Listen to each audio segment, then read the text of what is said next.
Good afternoon. My name is Julien. I've been working for JYRO for 15 years. I'm in charge of research and product development. Today, I would like to talk to you about linewear, why they wear, why they break. But before we start, I would like to show you a video.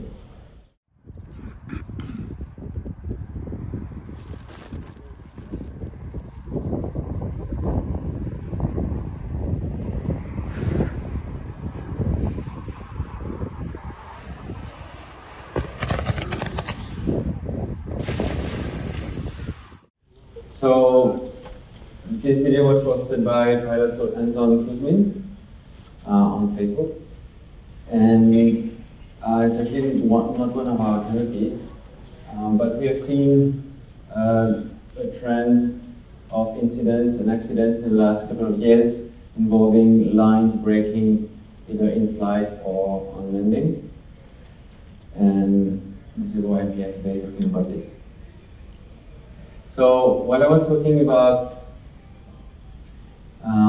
the different incidents with people in the industry or with people within the company or on the drop zone, I noticed a few things. The first one is that we always go back to about the same thing, is check your lines.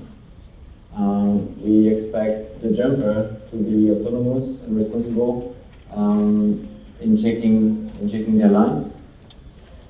The second thing I noticed that when people ask us how many jumps they can do on the Lineset, the golden question, we don't give an answer.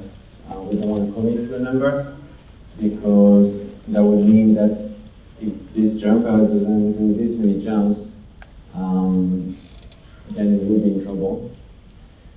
And so no answer is ever given. But I also noticed, talking to everyone about this kind of incident, that when we say, oh, this was Vectron 400, he had 170 jumps, people are like, oh, that's early, that's a bit premature.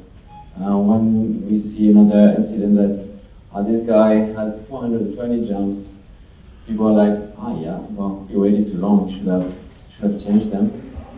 So it means that we know what a number is. We know what is not enough, we know what is acceptable, we know when someone has waited too long, or at least we get a rough idea about that. So we're in a situation where we expect people to take care of themselves, where we have more information than they have, but we don't want to give them this information. So at JYRO, we're trying to change a little bit our policy on this, and we think the first step is more education. I'll take this opportunity to say that Know Your Lines is the title of a series of blog articles from PD on the website. It's quite interesting to talk. There's also resources on Squirrel website about different line types. Today I'm only going to talk about Vectron because that's what we use at JYRO, and I don't have much data on other types. But if you want more detail, you can find it online. Also, Fluidwings had a series of articles last year about the lines, and we have in our health center on the website, I think 3 or 4 articles about how to check the lines, when to change them, and so on. So I'm going to try to not repeat this information and actually try to present to you something a little bit different today. What is causing line wear? Flying your canopy? Stows. Dirt? Packing. Okay, so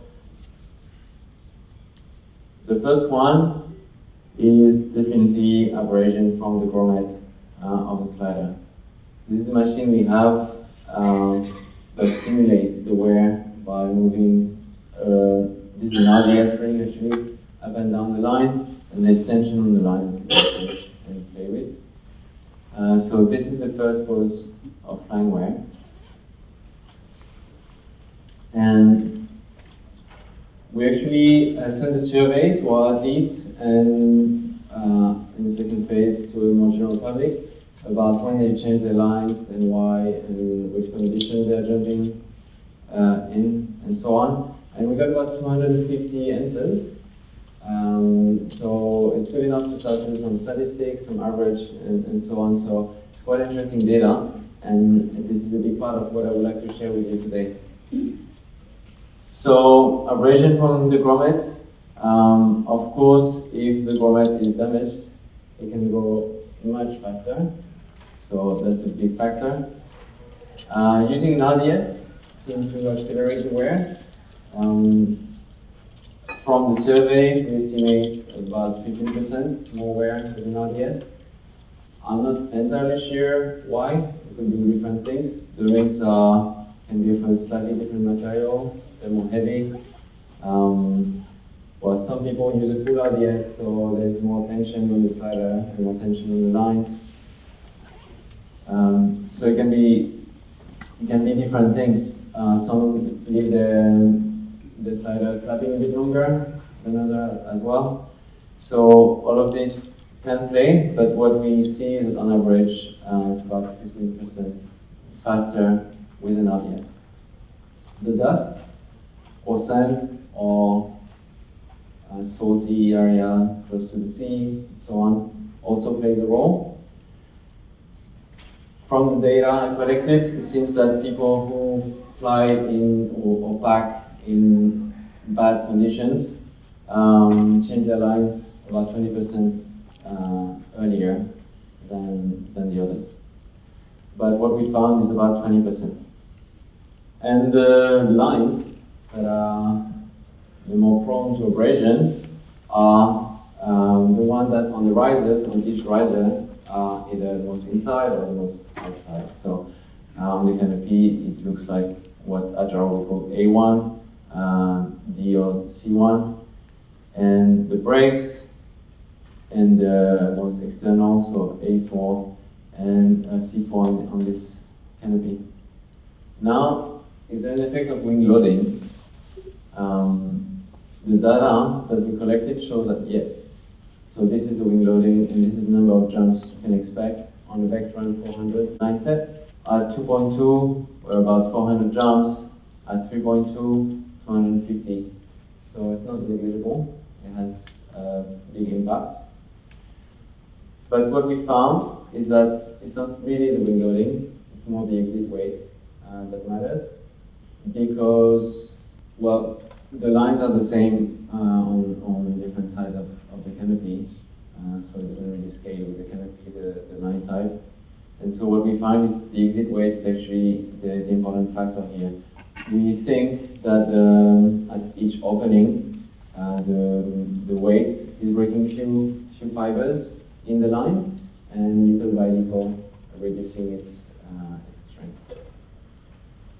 We estimate that about 80% is coming from abrasion from the grommet, and something around 20% is probably coming from the weight and the load cycle of the line itself. And the lines that are most affected by this load cycle in each opening are mainly these ones. So the A1s, the C1 or D1 here, because the center cell inflates first and at high speed, so there's a lot of load. The brakes as well, and then probably also the one that has the slider stops because they're the one holding the slider, but it seems that it's mainly the center ones. And so we think it looks a bit like that. On this graph we have the jump numbers here, and here the residual strength. So on Vectron 400, I guess you all know 400 stands for 400 pounds of strength when it's new, and then it reduces with each jump. It's not far from 1 pound per jump. That's an interesting number to remember. It seems to be about 1 pound per jump of loss.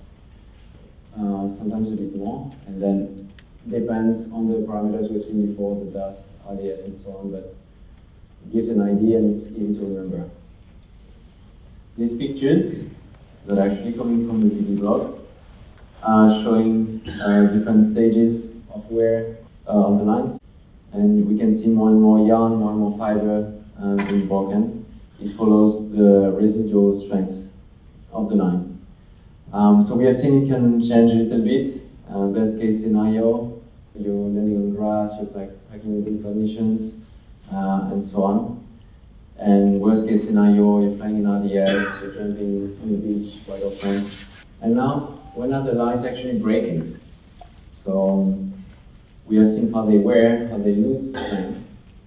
But they're actually breaking when they encounter a load that is higher than what they can sustain at this moment. So here represented with this pink line, at some point the line is getting weaker and weaker and it encounters a load during the jump that makes it break. So it can be during the opening. This is a recording of an opening on an accelerometer. So we can see that for a few seconds the lines are seeing around 20 meters per second, so that means 2 Gs, to which we need to add 1 G that we experience all the time. Even in straight flight, the pilot is at 1 G, and during the opening, there's about 2 extra G-force. And this is a recording of a landing, so high-performance landing. So here is a turn rate going higher and higher, and then slowing down during the recovery arc. And here you can see on the accelerometer, in pink is the sum of the 3 axes. So that's the one we can look at. During the recovery, it reaches about 2 Gs as well. So what I think we're seeing right now is that with each generation of Canopy, the openings are softer, because now we're doing 10 and 12 jumps a day, some with camera, and openings are better and better with each generation of canopies. But on the other hand, the G-force we put on these canopies on high-performance landing is getting higher and higher because of wing loading, getting higher because of new piloting techniques, because of mutant harness, because of many things. We put more and more load on this line. So I tried to illustrate this on this graph that is not backed up by any data, but that's over the years we see the G-force during deployment going down, G-force during turn going up, and I think we're somewhere here. And what we see is that more and more lines, instead of breaking during deployment, which obviously has usually minor consequences, now sometimes, and probably will more and more in the future, break on landing.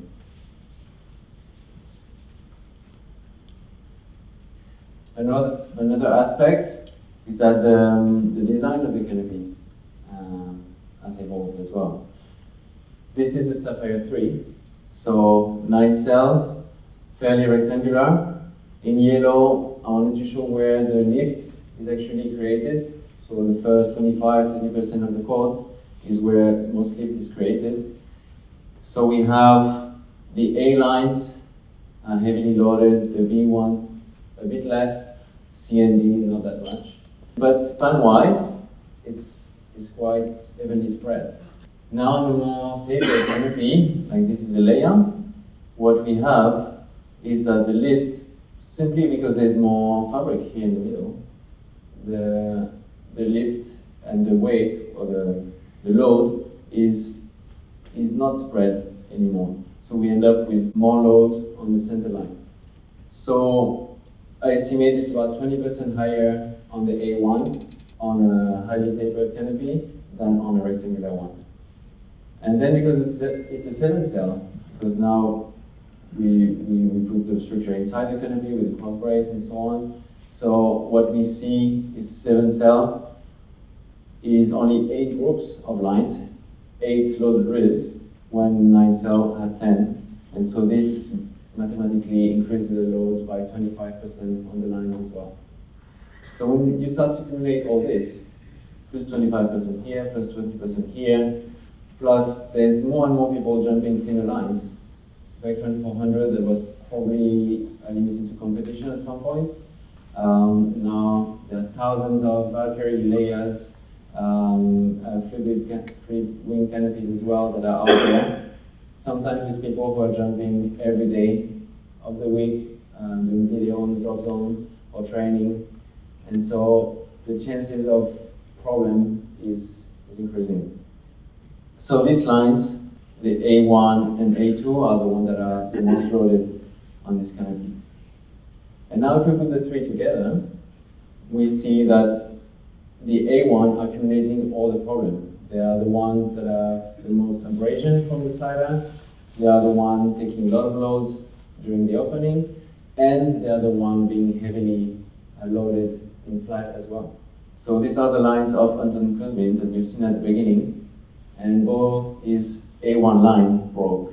They broke just above the finger trap. That's an area where the slider is flapping, usually. And that's also the points where it's the end of the finger trap. So the diameter of the line changes a little bit from thin to a bit thicker because there's a line inside. This creates a weak point. So what I would recommend is when you're packing, these lines are right in front of you at some point, at every jump. And it's pretty quick to give a look at your A1 line because they accumulate all the issues. And so in just a few seconds, you can make sure that this one are not going to be a problem. So we have seen how the lines are wearing, few different parameters that come in play. We have also seen when they break and which parameter are coming into play. So it's mainly the exit weight that multiplied by the G-force on opening or landing is playing a big role here. And so what we have here is that worst case scenario here, fast wear, heavy pilots doing high performance landings, this line set can maybe break at 150 jumps. On the other hand, light pilot, slow wear, you can go to more than 300 jumps. But what we also see here is that this person, the heavy one, are going to have his lines breaking when they look like this. This one is going to have his line breaking when they look like this. So we ask people to check their lines, but depending on the conditions, they should not look for the same amount of wear. So you have people that should change them when they look fairly new, and there are people that can probably wait that they look quite worn out before being really worried about them. So I would like to propose a simple formula that we can communicate to everyone, is that the expected number of jump on the Lineset, it's a rule of thumb, it's approximate, but it gives a good idea, and I think it pushes education. The Vectron type, so 400, 550, 750, minus the weight in pounds. So for me, I'm flying the Crossfire with Vectron 550 on it. I weigh 170 pounds, so I could probably go 380 jumps or more. This matches the data we have seen on different line types of when people are changing their lines. It's a little bit conservative on Vectron 300, Vectron 400, but it's not a bad thing because all the incidents are on this line type, so it shows that people are waiting too long before changing their lines. Probably on Vectron 550 or Vectron 750, you can push it further. And this is a version a little bit more complex that I'm working on. It's just a spreadsheet, but it takes all the data that I've shown you, the plus 15% there, plus 20% there. It takes into account the number of cells, the exit weight, if the canopy is highly tapered or not, the line type, the type of openings, the slider type, the condition of the jump, and then it calculates a loss due to abrasion of the grommet, the one that comes from the load, and overall loss per jump, and then the braking load, and then it gives you an expected number of jumps, and also a number of jumps from which you should start looking at your line set more and more closely. So not every 50 jump, but you need to start looking at it maybe every day, and as you go closer to this, maybe every jump. So I'm not done yet with this. It's not fully ready, but it's working pretty well. It's matching most of the things we see out there and matches the data we have collected. And so I hope we can make this public and on the website at some point. So at least as a tool for education, so people see and can play with the different parameters and can slowly understand that, oh yeah, this is the dust is an important factor and so on. And something I thought to say about the small formula is that one thing I like about it is also that it shows how much the weight is important, because it appears here in the formula. So if everybody starts thinking that line type minus the weight, the idea that the weight is important is playing a role both on the wear, but mainly on when the lines are going to break, is going to start to infuse in the community. So quickly to summarize what I've been talking about, I think we need more education. We're going to try to improve our communication at JYRO and try to give more insight to the jumpers and dealers and everyone. I hope everybody is going to do the same. We've talked about the different parameters that plays a role in the wear itself, RDS, dust, etc. The braking load parameters, mainly exit weight, but then how you use your canopy, hop and pops or high performance landing is important here. Then the formula I propose is that the jump number is somewhat equivalent to vector type minus the weight. Check the bottom of the A lines while packing. It doesn't replace a full check from time to time either, or done by a rigger. The lines can break on other points. It can be the C1s, it can be higher on the cascade, but usually when this happens, it's on deployment. The ones that are going to break on landing, and this is what you want to avoid the most, will be the A1. And finally, we're going to change a little bit our line sets, Vectron 400 and Vectron 300.